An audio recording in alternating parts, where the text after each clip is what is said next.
Yeah, in this video we'll be talking about CSS syntax. Okay, so let's do it this way. Let me start by creating hash1 inside HTML.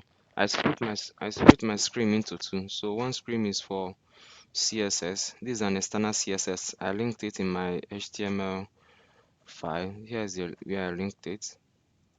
Here's where I linked it. Okay, so talking about CSS syntax, let me just add something else. Let me say hello inside this place. Hello, so we can do what so and there this one is our output, our browser, where we will see what we are doing. Okay, so inside CSS, let's write a simple CSS code that will give this thing a color. Then it will help us to explain CSS syntax. So inside there, we'll say hash1, then let me say color. Let me use green. Okay, now the output is now green. Okay, let me reduce this small. Okay, I think it's better this way. Okay, so in CSS,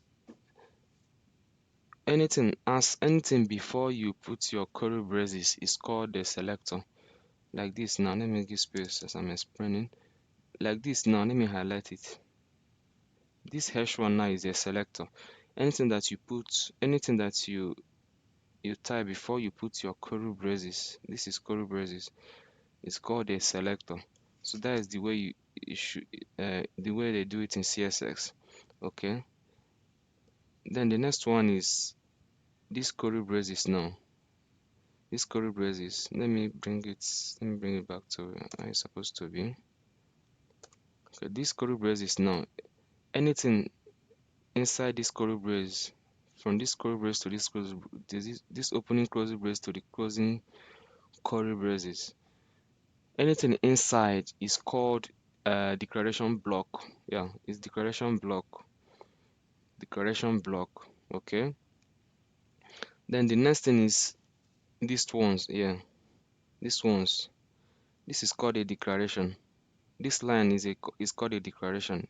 css declaration css declaration. You can have multiple lines.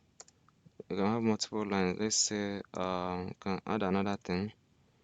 You can say, let me duplicate it and okay, no need of duplicating. Let me just add font size. Let me say font size, let me say 2em.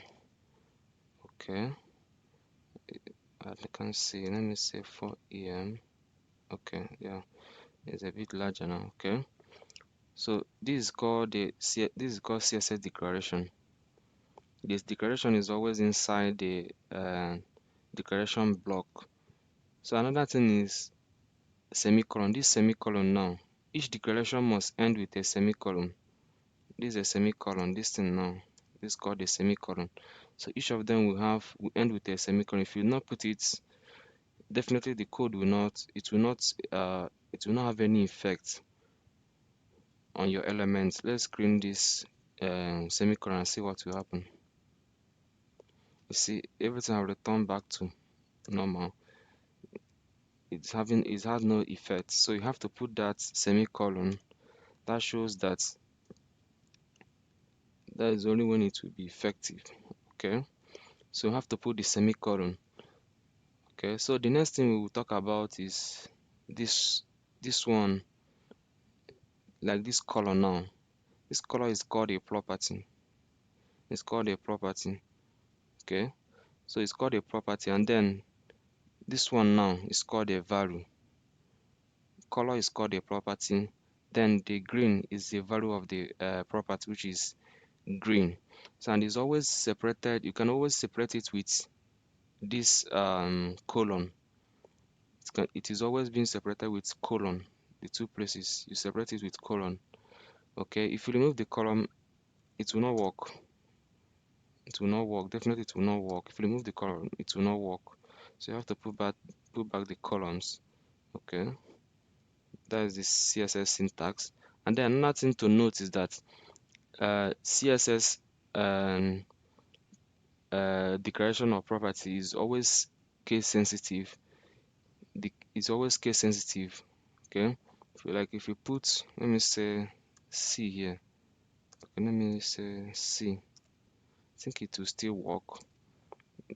Case sensitive. Say C.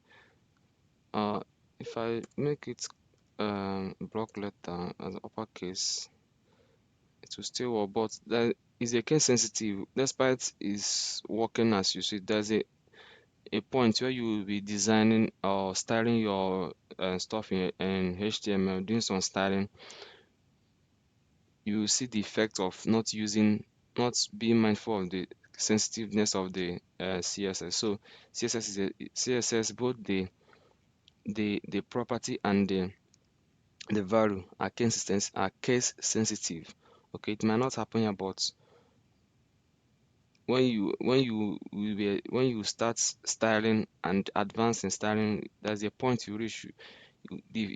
Definitely find out the effect of not using effect of not knowing that CSS is case sensitive. So you have to obey the law of case sensitive. Just know that CSS is case sensitive in terms of the property and the value.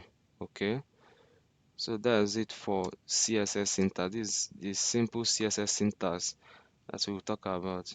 Okay, thank you for watching. See you in the next video.